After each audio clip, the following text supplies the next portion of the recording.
dia. Bom dia. Yeah.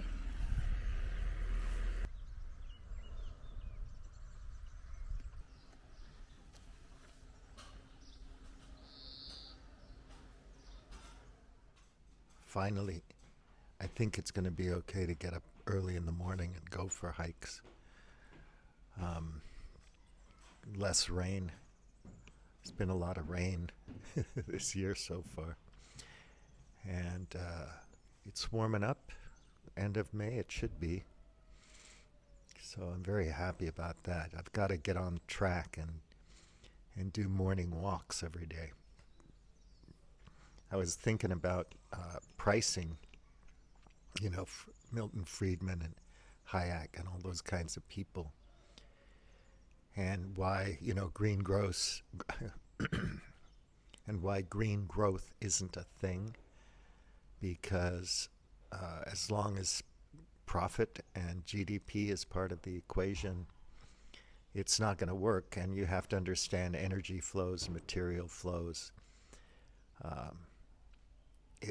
A lot of people write about that stuff, but I was just thinking about it because I was wondering, if you ask somebody, what would you pay to maintain the pristine quality of a river or to protect a forest, something like that? And you might have different answers from different people depending on their income and so on. And, you could ask the question, how much would it cost to create that forest? And how much would it cost to create that river and so on? And you can't imagine the cost, right? How much money would it cost? We're not talking about a canal or a reservoir or even a dam. River systems are very complex, and you really can't calculate the value of natural services and so on as if it's part of GDP, and yet it is. Billionaires use people, use labor, use culture, use raw materials and energy and all that kind of thing, and sometimes in destructive ways.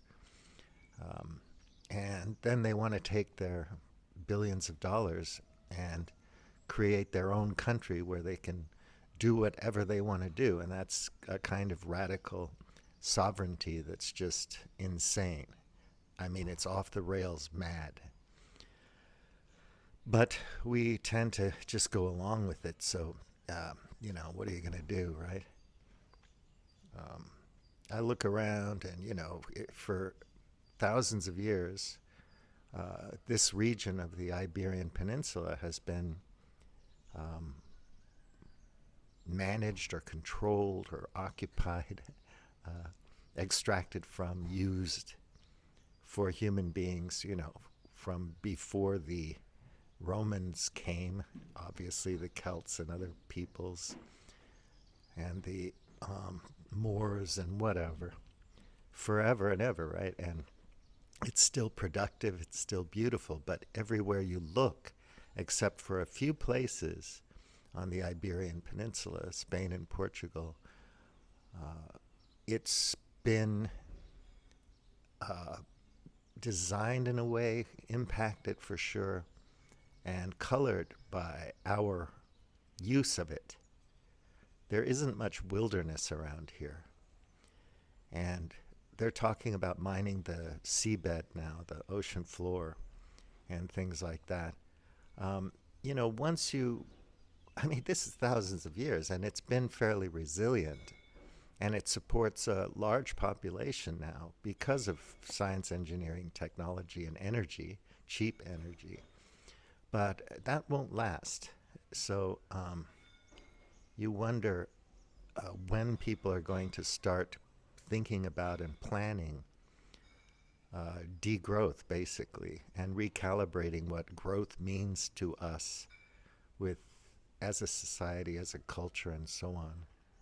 And if we can change our concept of the value of it to better price in, for, to use a disgusting term, the value of maintaining the ecosystem. You know, it's we kill everything because we think that it's good that we use everything and consume everything. And you know, you could degrow to a point where you have enough to be happy, to live well, enough material comforts. Everyone should be able to have enough. And you don't need to consume more and more and more and more, especially if you're uh, part of a good community. And when I think of modernity, I'm not just thinking about stuff like this microphone I'm holding, but you know, convenient transportation networks, modern medicine, antibiotics, you know, science, engineering, technology, but using all of these things that we have in a way that preserves the integrity of nature. And we have to degrow to do that. The population is a thing, and it calibrates it into the whole equation. But you know, the big trick is how to maintain and equalize access to enough, so that we can feel satiated and feel cared for and feel like we can survive in peace.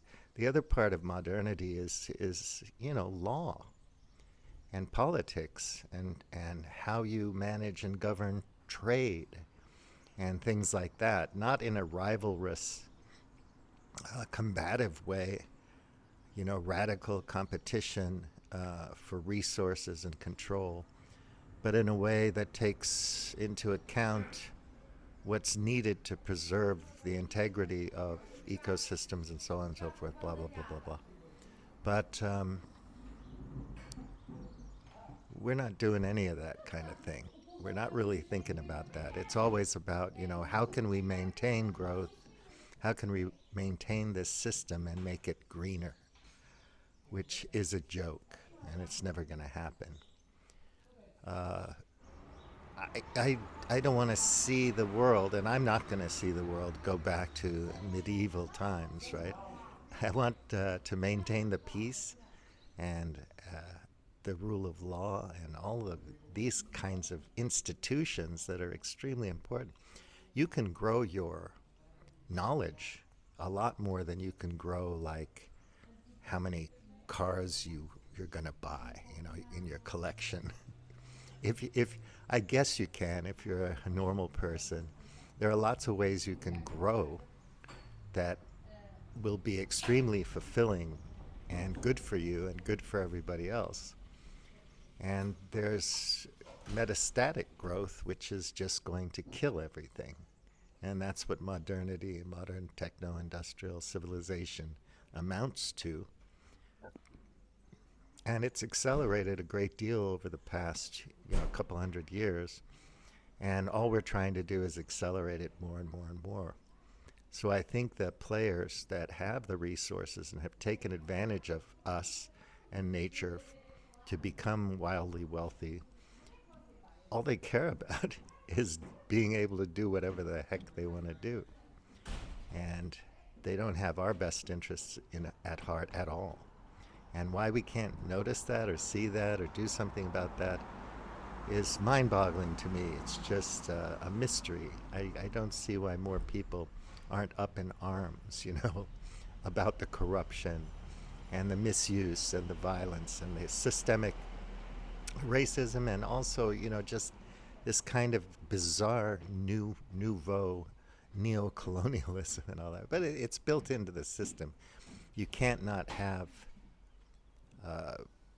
an economic system that we have without rivalry, without competition for resources, without war. And you know, the capital code, when you make the rules up, you make them to suit you, not to suit the local environment and the local culture. So everything just gets devastated over time, and it's just the pace of it's increasing. My friend said that the aviation mishaps in the U.S. might be influenced by uh, the COVID pandemic, when everything slowed down to such a point that a lot of people kind of retired out of the aviation service, and we haven't been able to bounce back and get the right people back since then. So it's causing problems, whether it's maintenance or air traffic controllers or whatever. And then you have the Trump administration that wants to cut a lot of things. And of course, the knowledge base and the human resources required to run complex systems don't just sprout up overnight. You have to have trained, well-educated people with lots of experience to run these complex systems. And if you just kick them out, you're not going to replace them with AI algorithms overnight. It's absurd. So the problem is exacerbated, and then you have all these aviation mishaps all the time. Of course, people don't notice the weather because that's acts of God or whatever. It's just the weather. But it seems like it's getting worse. And of course, it's been predicted for over 100 years how global heating affects things. And we get more and more data and knowledge and information and understanding of this highly complex system known as the weather every year as we go along. But, human culture is much more complex than the weather. And we're complexifying everything. And I don't think complexity in and of itself is good, we don't know how to manage it. We're never going to be wise enough to manage it. And in particular, AI and whatnot, people interacting with chatbots and so on all day long, that's going to fry our brains and destroy our relationships. I lived in Japan for over 10 years. I lived in China for over 10 years. I've been to South Korea many times and Singapore and stuff like that. And I know the stress that people go through competing to get the right grades, to go to the right school, to get hired by the right Chobol or by Toyota or whatever, so they can have a lifetime job behind a desk. It all seems very insane to me because I'm not that kind of person. But, they have a secure job, they have an apartment, they get on the train every morning. It's miserable, I think, but anyway, they're accustomed to it, they're trained and conditioned for it, and it affects their mental health, it affects the birth rate, it affects the culture. Over time, it just eats away at everything. And in the end, Dubai and Tokyo and places like that, they're going to be in ruins because we just won't have the energy or materials to maintain them. So they're going to go away. I had my good times in those big cities and very fortunate to have had that. But it's going away. We're not going to get ahead of it. We're basically going to just continue with business as usual until, the thing bites the dust, basically. The whole thing collapses.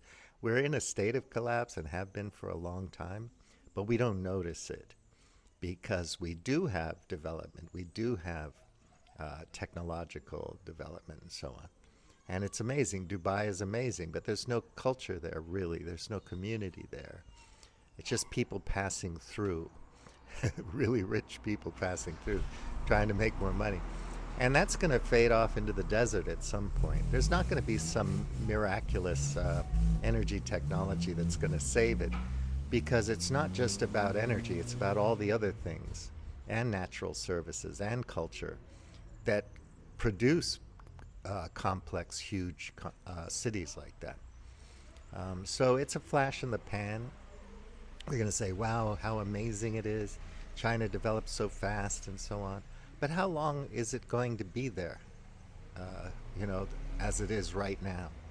Not very long. So you take 300,000 years of Homo sapiens sapiens history, and that creates kind of a perspective on it. And Dubai is going to be a nanosecond, a picosecond, hardly noticeable. It just came and went like a flash. But it's so cool. It's so amazing. And, I've been to Qatar, I've been to Dubai and so on. But, Tokyo back in the day was amazing. I was amazed by it. I loved it so much. But now I don't want to go there. It's just too damn depressing. It breaks my heart. Chicago, uh, I was never a big New York City fan, but I've been to some amazing cities, Singapore and whatnot. But it doesn't. They don't impress me anymore, really. Any place is as good as another as long as it's safe and you can afford it wherever you want to live. Uh, but we by and large don't get it, and we don't want to get it. We're very dogmatic about it, and believing things in that way, in that dogmatic sense, without really understanding how the underlying systems work, is the height of stupidity and ignorance and slavishness, and to be avoided, I'd think. But we are trained to fit in, and whether it's religion doing the heavy lifting or some other ideology, some belief in some economic system or whatever, these things are in there, mind parasites running our mental software. And they're all undergirded by absurd stories. And, people have talked about this for centuries, thousands of years. But that's the way it is. And we're just damn fortunate to have all these conveniences and to be able to peacefully move around in society and not fear for our lives all the time. And have rule of law so we can go to a court if we have a dispute with our neighbor or something like that. Um, we should be very thankful, but at the same time, we should understand the true cost, the true price of this madness, this absurd system that we have now, and understand that it's going to go away, and at least prepare ourselves mentally for it. Um, you don't have to obsess on it. I don't actually. I make these videos, but the bulk of my day I'm doing and thinking about other things. I'm not depressed or anything like that. But it disappoints me when you see the info machine just cranking out the BS 24/7, flooding the zone and making people basically ignorant and useless in terms of agency, the will to do something uh, other than what they've been trained to do. So it's kind of frustrating to note that all the time. Once you see it, you can't unsee it.